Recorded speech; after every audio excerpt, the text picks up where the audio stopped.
This AgRobotics video podcast is sponsored by OMAFA through the Sustainable Canadian Agricultural Partnership. For more information, check the link in the description.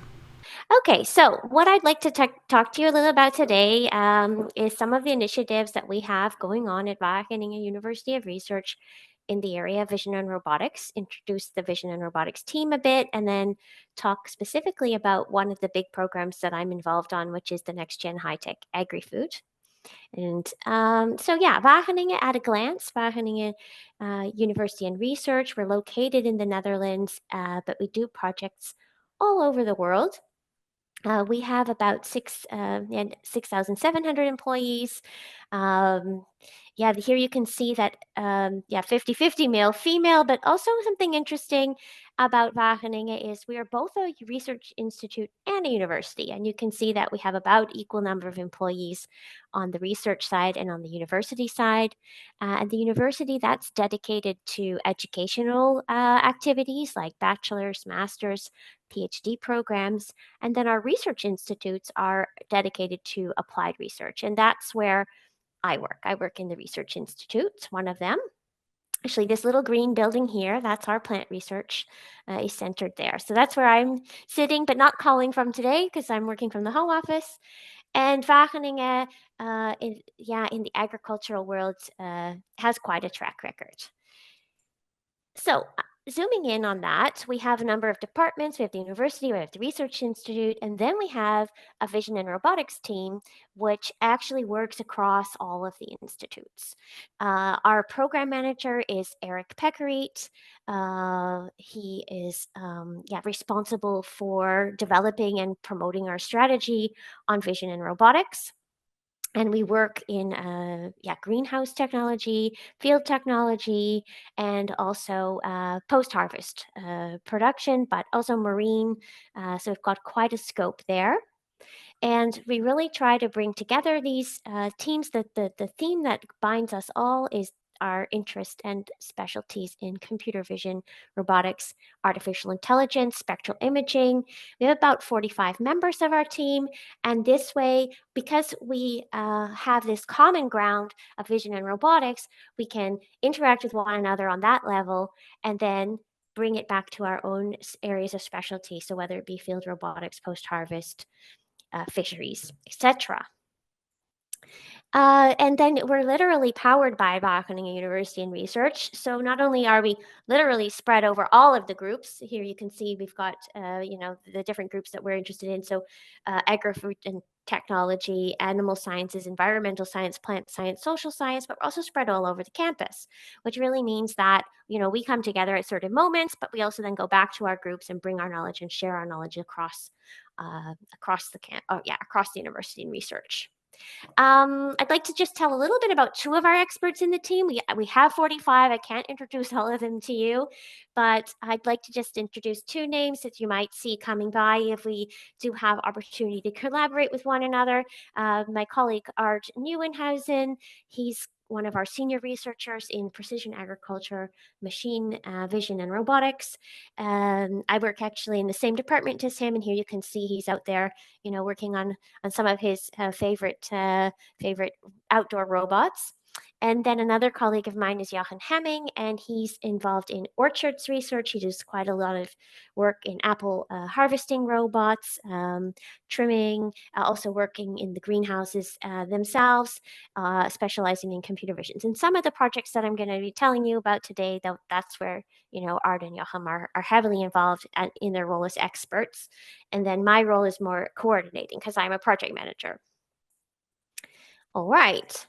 So we really try to stimulate innovation because we are in applied research. We do a lot of incubator projects. So we've got an accelerator program where we help startups and scale-ups with coaching, funding, and housing. We have colleagues on the campus that are very specifically specialized in this. That's our Start Life program. We can that way bring companies, developing companies in contact with a private investor network, like the business angels, that kind of a thing. a lot of public and private partnerships. So this is a particular scheme, but it might be there in Canada as well, where the government contributes financing and then private companies contribute financing and then research institutes can do the work. And it's a way of bringing, the technology and the knowledge faster to market. That's the idea there.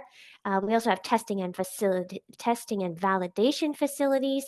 There's an EU-sponsored project, actually literally called Agri-Food Testing and Experimentation Facilities for companies and building robots or AI or data digitalization, really to kind of boost that in the EU and in the Netherlands. So you can come to our facilities and get some support for those kind of activities, and also ecosystem development, because we learn so much about robots. We can do so many things, but at the end of the day, it won't have any impact if they don't get adopted, if people don't want to use them, or if they can't, they don't become marketable products. And here you see a bunch of projects that we've been working on. A lot of EU projects like Smart Agri Hubs. We're involved in the EU Robotics Network. AgRobofood is one that just recently wrapped up. If some of you were at the FIRA in France in February, you might have seen their pitches that they gave. And then NXTGEN Hightech. And that's a growth fund, a national growth fund sponsored project. And actually the rest of my presentation, I want to talk a little bit about the projects that are going on within the NXTGEN Hightech program. All right, so then I want to tell you a little bit about NXTGEN Hightech. So this is a really quite a large program that just it's going to run until 2030. It just got started off the ground last year in 2023. So it's a 7-year program, which is pretty long for a research sponsored project, government research sponsored project. The government of the Netherlands really wants to stimulate a new generation of high-tech equipment for the future. And it's a big, you can see it's like 450 million euro growth fund. And there's over, and then this is what the government puts in. And then there's 970 million total because it's also funded by the companies. There's over 60 projects and over 340 partners. So it's pretty huge.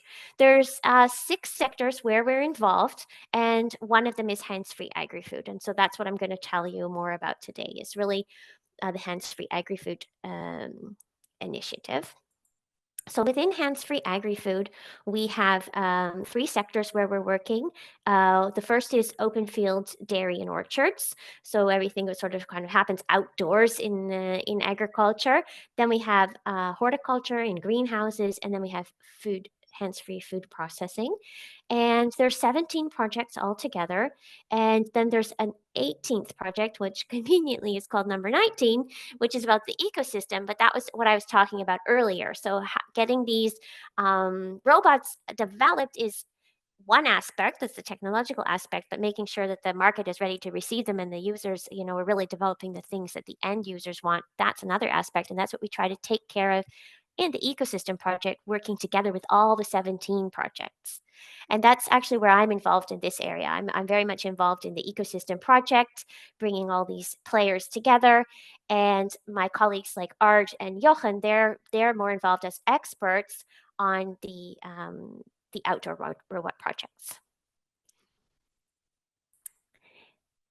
So what do we want to do in NextGen? I think I already mentioned this part, but hands-free agri-food, it's really about creating fast and accurate autonomous robots that can contribute to a sustainable hands-free agri-food chain. I wasn't aware that this had animation. Sorry about that. So we're addressing a number of societal changes like shortages of labor. I'm going to go back, feeding a growing world population that we need to feed in a sustainable way, water shortages that might be coming up on the market, pressures on biodiversity and land use, and really wanting to have something that we can, meet these societal challenges, to have enough food for our growing population when we have less people who want to do the work, who are available to do the work, and lots of pressures on the planet. So how are we going to do that? Well, one thing we think is robotics could play a role there. And we've got together with these group of stakeholders and partners to work on this challenge. So one of the first projects we have there. So I spent a lot of time translating the slides. Next time, I'll also spend time removing animations. The first project in the open fields is full autonomy enabling systems. We really want to improve autonomy in and around the farm. So that's all about integrating robots that might be working outdoors in an open field or on the yard or in the stable, that they really can collaborate with one another, work within a farm business system, even if they're from different brands and manufacturers. The robots need to be able to respect each other's spaces, respect the people and the animals around them, perform their tasks safely, robustly, without supervision, because otherwise you don't really achieve your goal if they can't really do their work without being supervised, and really also integrate them into the system that they can also, care for the soil and the animals and do their job in a reliable way. And working on that project, we have a group, a consortium of all different equipment manufacturers. And one of the challenges that they're really addressing, despite in addition to the technological challenges of developing their autonomous systems, is also getting them all to work together smoothly. And so, what they really want to do, produce more with fewer resources. They want to prove that that's possible with no or less damage to soil, certainly no damage to animals, really reducing human interaction for the repetitive tasks, freeing up the humans to do the more complicated thinking, and increase profitability for farmers. And how they're going to do that, like I said, working to improve the interaction between the robots, ensure safety and navigation in and on and around the farms. Sometimes things are tricky when you lose signals, when you go into buildings, how do you deal with that? They want to also promote lightweight vehicles that will be, less damaging to the soil and really achieve an unattended robotic farm. And this is their very futuristic picture or cartoon, of how that farm might look like. So that's kind of their visionary aspects. A second project we're working on is plasma technology for sustainable food production. We have a number of players involved there, and the whole idea behind plasma technology is that you can take nitrogen and oxygen from the air and add electricity, and then you can get a number of type of chemical reactions going on. One of them is that you can make nitrogen from the air available as a nutrient in the form of nitrate, or you can use it to treat manure and reduce ammonia and methane emissions, and replace, man-made fertilizers, air treatment to reduce stable odors, reduce ammonia emissions, and also improve plant health, because some of these free radicals that are formed can actually act as, reduce the need for pesticides because they can protect the plants. It can be used as plant protection products. There's all kinds of benefits that can be had, and the different companies involved, they're all working on different aspects of these challenges. So it makes it, a way to work pretty competitively in a consortium on the topic of plasma technology. The third project we're working on here, it's e-tractor. They want to make an autonomous and electrically powered platform that can be used in open cultivation, and quite a lot of people there. Racing, you might know, they're quite, I think they're worldwide. The idea is they're working on a platform. They want to make it autonomous. They also want it to be electric, uh, connected to smart implements, and that, the farmer or the person end user of this machine can really have a lot of freedom to configure their ideal machine, and that it's really tested by leading growers. So they want to, get that end user experience right up front, and really, use that to drive the innovation and development of their machine. A similar but, different concept, that's the pixel farming robotics. They really want to make AgRobotics for global agri-tech internet. Oh, sorry, network for autonomous farmers for hands-free food production. And this is also, in our ecosystem project, we also have test and validation facilities where, these use cases can come and test and then we can also do some dissemination activities. So on the one hand, all of the companies you're seeing here and all the consortia you're seeing here, they're doing their own research, and then a part of that is also, comes in the ecosystem, so that we can already get it out there in the market and start talking about it, make some noise about it, get some feedback, and start to understand what the users are really looking for. And this project, they're also really involved in, getting out there, talking to growers. So they've got 4 different growers, 4 different crops, 4 different types of industrial research. They're really ambitious in the area of artificial intelligence, IP security. They want things to be easy, so code-free training and testing by growers. It should be just very intuitive, and they're working on 4 crops in the first place, so celeriac, and then of course, being the Netherlands, flower bulbs, leeks, and tulips are really popular. Then we have an apple picking robot. This is led by Munkhoff, but with other partners as well. Veri's involved on this. You might have seen this picture in my intro slide of my colleague Jochen Hemming. He's been working on the topic of apple picking in orchards already for, I think, about maybe 10 years. And every year they get a bit closer to their final goal. And you can see here, how that robot arm is working and how it's developing on carefully handling these apples so that they wind up undamaged and harvested and maintaining their good quality. They want to really automatically pick the apples also, and then have more implements available on this platform. So for example, pruning, so that you have a machine that you can use on the farm and the orchard year round, not just for a few weeks every year. And the idea is really to be able to exchange human labor, because that's really an issue, being able to find enough people to harvest these fruits every year. So really reduce the human labor, but work together. So it's more like a cobot kind of a situation. So here you see 4 people in one robot, but they want to really get down to one robot and one person. And stepwise, really challenges they're working on right now is getting the picking speed up and adding the other implements, and then of course connecting to a collective digital infrastructure. We also have a project on vegetable harvesting.